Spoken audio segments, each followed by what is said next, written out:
Hello, good morning everyone. Once again I welcome you in my YouTube channel VKP Classes.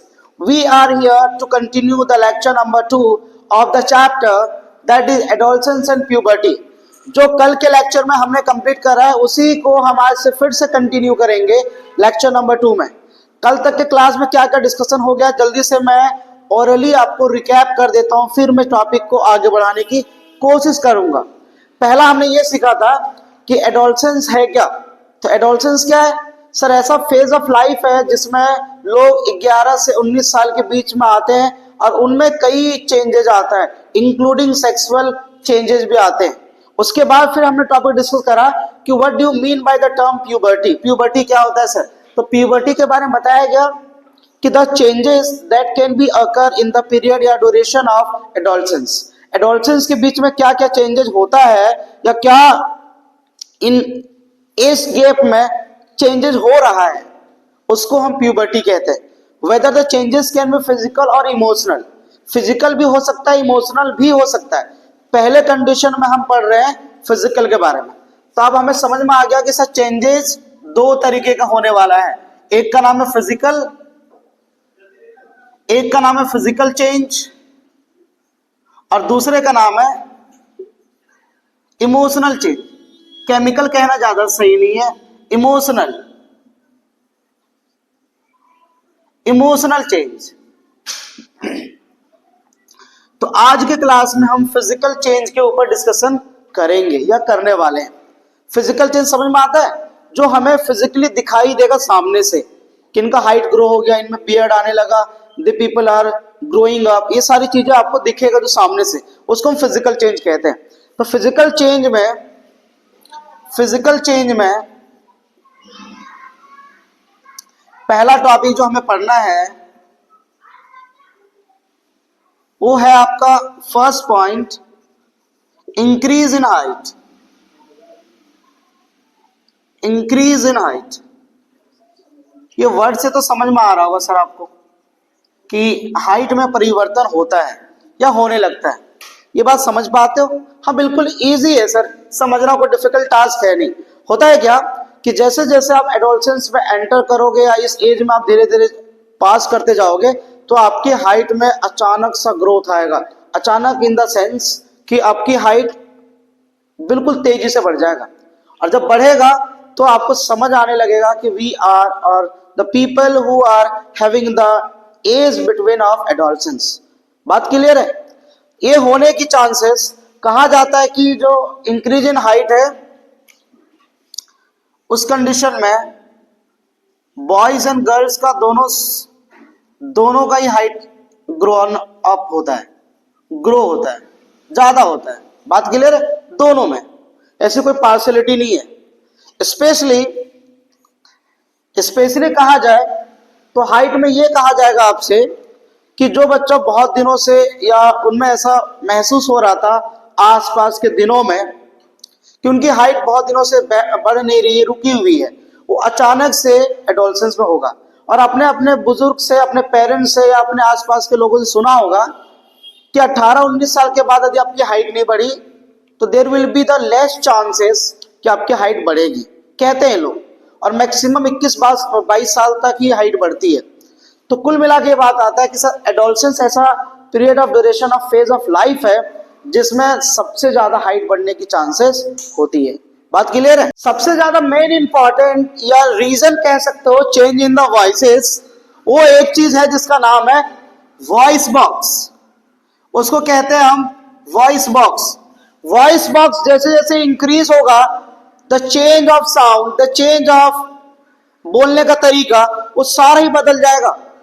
आपका आवाज जो पहले लो आया करता था, थोड़ा कम था, वो अचानक से डीपर होना शुरू हो जाएगा। ऐसा लगेगा कोई भारी भरकम सा आवाज आ रहा है। बात क्लियर आ रही है? और इसको कहते हैं हम, जब आपका वॉइस बॉक्स बढ़ेगा तो एक वर्ड लिखने जा रहा हूं कि एडम्स एप्पल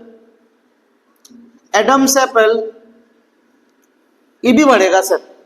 एडम एप्पल ये भी बढ़ेगा। और बढ़ने का इन द सेंस, अच्छा ये कहते किसे ये पता है ना आपको? अभी जस्ट मैंने बताया कि एडम्स एप्पल इसे कहते हैं जो आपके नेक के यहाँ साइड से निकलती है। यदि वो साइज या उसका पार्ट ज्यादा निकल गया तो कहते हैं कि बहुत कम चांसेस है, बहुत कम चांसेस है कि आपकी हाइट ग्रो होगी या आपकी आवाज में ज्यादा परिवर्तन आएगा। बात क्या है पता है? बात यह है कि जैसे जैसे एडम्स एप्पल निकलेगा तो लोगों को ये समझ आ जाता है कि अब ये आदमी मैच्योर हो चुका है, इसका एडोलसेंस पीरियड खत्म होने वाला है।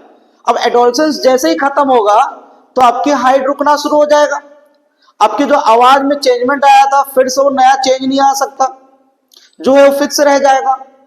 तो हमें कुल मिला के बात समझ में आया कि एडोलसेंस में कई ऐसे चीज है जिससे रिफ्लेक्ट होगा आपके आसपास या आपके सराउंडिंग्स में, और वो आपको महसूस होगा ऐसा कि हमें एडोलसेंस गुजरते हुए चलना है। और जैसे जैसे ये चीजें होना शुरू होगा, अब खुद ऑब्जर्व करोगे, ये चीजें खुद ऑब्जर्व करने वाली बात है। दो तो ये हो गया, पहला इंक्रीज इन हाइट, दूसरा हो गया चेंज इन वॉइसेस। तीसरा आता है, तीसरा जो बड़ा इंपॉर्टेंट है वो है कि sir change in size, change in size, और इसी का दूसरा नाम कह सकते हो आप size changes, body size changes, ये ज्यादा कहना सही है, बॉडी साइज चेंजेस। इसका मतलब है कि आपका जो बॉडी का स्ट्रक्चर है वो चेंज होना शुरू हो जाता है। कल कह रहा था ना कि मसल्स ग्रो होना शुरू होता है ज्यादा। जो बॉय है या जो मेल बॉडी है उसका शोल्डर जो है, शोल्डर इसे कहते हैं, शोल्डर थोड़ा ऐसा वाइडर होना शुरू हो जाएगा। जो गर्ल्स है उसका पेल्विक रीजन एक्सपेंड होना शुरू हो जाएगा। धीरे धीरे आपकी बॉडी और मैच्योर होना शुरू होगा तो आपकी बॉडी का स्ट्रक्चर भी बिल्कुल चेंज होना शुरू हो जाएगा। तो मैंने अभी 3 चेंजेस के बारे में डिस्कस किया आपसे, और आज के क्लास में हम केवल 3 चेंज ही समझने वाले थे बस। तो फिर से मैं जल्दी से इसे रिकैप करता हूं कि चीजें हमने पढ़ा क्या क्या है। तो हम बात कर रहे हैं फिजिकल चेंज पे, जिसमें हमें यह समझ आने लगा है कि सर फिजिकल चेंज में पहला हमें पढ़ना था कि हमारी हाइट इंक्रीज होती है। बिल्कुल सही कह रहे हो सर कि एडोलसेंस जैसे हम एंटर करेंगे तो आपकी हाइट बढ़ना शुरू होगा और it will grow up to the age of 19 तक बढ़ता है। कोई कोई बुक कहती है कि 21 साल तक, चलो जायज है, कहना सही है। 21 साल के बाद आपकी हाइट में ज्यादा ग्रोथ नहीं होने के चांसेस है, और ना के बराबर, जिसको हम नेग्लिजिबल कहते हैं। Okay sir. दूसरा और दूसरी बात, बॉयज और गर्ल्स का दोनों का हाइट सेम रेट में होता है ग्रो, क्लियर बात है। दूसरा change in voices, voice change होने का एकमात्र कारण है कि आपके नेक के अंदर, नेक के ऊपर कह सकते हो, वहां पे एक वॉइस बॉक्स है जिसको हम लेरिंग्स भी कहते हैं, उसमें अचानक से साइज बढ़ता है जिसके कारण आपकी आवाज चेंज हो जाती है या शुरू हो जाता है चेंज होना। और जब ये वॉइस बॉक्स बढ़ेगा तो आपका एडम्स एप्पल भी बढ़ेगा। बात क्लियर है? एडम्स एप्पल जो आपको सामने से रिफ्लेक्ट हो जाएगा। लेकिन एक चीज और जानना, एक चीज और जानना कि ये बॉयज में ज्यादा चेंज होता है। बॉयज में वॉइसेस की चेंजेस ज्यादा होती है, ज्यादा इन द सेंस कि उनकी आवाज ज्यादा डीप होती है as compare to girls. Girls में ज्यादा बदलाव नहीं आता आवाजों में, ज्यादा किसमें आता है? बॉयज में। अचानक से उनका आवाज थोड़ा भारी सा हो जाएगा।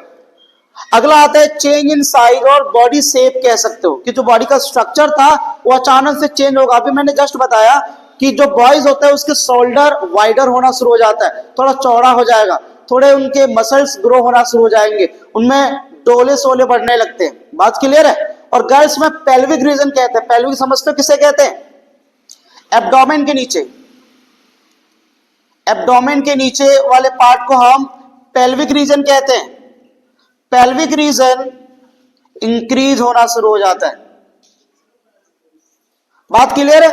तो ये हमारे अलग अलग चेंजेस है जो हमें देखने को मिलता है in the duration of adolescence. हमने आज के क्लास में केवल 3 टॉपिक को डिस्कस करा है। इन तीनों टॉपिक बड़े ही इंपॉर्टेंट है।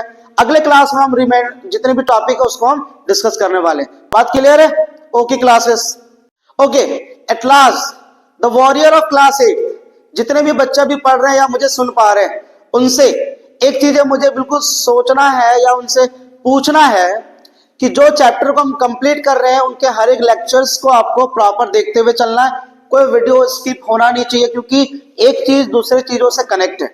अभी तक की क्लास में मैंने ज्यादा टॉपिक कवर करा नहीं है, केवल 2 लेक्चर में मैंने, एक लेक्चर तो पहला था इंट्रोडक्शन क्लास, दूसरे में हमने थोड़ा सा कि जो फिजिकल चेंज आ रहा था उसमें हमने 3 टॉपिक पे बात किया है। कौन कौन सा? कि वॉइसेस कैसे चेंज होता है, हाइट क्या चेंजेस आती है। तीसरा टॉपिक ये हमने पढ़ा है कि व्हाट आर द साइज और shape change in the body structure. ये 3 टॉपिक को हमने कंप्लीट करा है। तो इन तीनों टॉपिक को अब अच्छे से समझना, लिखना और अपने बुक को जरूर रीड करना। ये सबसे अच्छी बात ये है कि जितना ज्यादा बुक को रीड करोगे आपकी एजुकेशन या समझने की क्षमता ग्रो होगी। लोग करते क्या है कि एक बार लेक्चर देख लिया, एक बार नोट्स बन गया पीडीएफ से, और उसके बाद वो अपने नोट्स पे ही फोकस करते हैं। एज अ टीचर मुझे कहना चाहिए, बात समझाना चाहिए आपको कि कई चीजें ऐसी हैं, कई वर्ड्स ऐसे हैं जो पढ़ाते वक्त टीचर से भी छूट सकता है, कई चीजें ऐसे जो नोट्स में छूट सकता है, लेकिन बुक ऐसी चीज है जहां पे आपको हर एक चीज समझना है। एक एक वर्ड का मीनिंग समझो, उसको रीड करो, go through the entire book. ये बड़ा इंपॉर्टेंट, मैं पहले लेक्चर में भी यही बात कह रहा था मैं कि बुक को रीड करना बड़ा इंपॉर्टेंट है, कोई चीज छूटनी नहीं चाहिए। और यदि कोई चीज छूटता है तो आप मुझे कमेंट करके बताओ कि सर इस वर्ड के बारे में आपने बताया नहीं, या इसके बारे में बताओ, फिर मैं अगले लेक्चर में उसको एड ऑन करने की कोशिश करूंगा। फर्स्ट लेक्चर में बच्चे ने वीडियो तो देखा है पूरा, लेकिन कमेंट बहुत कम किए हैं। इससे मुझे ये समझ में आता है कि आपकी जो राय है मेरे प्रति वो मुझे बिल्कुल स्पष्ट क्लियर नहीं है। तो मैं इस बार फिर से आपसे रिक्वेस्ट करूंगा कि मैक्सिमम नंबर ऑफ कमेंट्स आने चाहिए। कमेंट्स का मतलब कि आपको कुछ लिख के भेजना है कि सर अच्छा है, हमें समझ आया, इनमें और चीजें, ये चीज होनी चाहिए। ये सारी चीजें जो हमें और बेहतर की तरफ ले जाने की कोशिश करेगी, और मैं कोशिश करूंगा भी। एज अ टीचर मुझे करनी भी चाहिए। बात क्लियर है? Thank you everyone for supporting me, and once again I request you, just give a subscribe to VKP classes and keep watching my video as early as possible. Thank you so much. Have a nice day.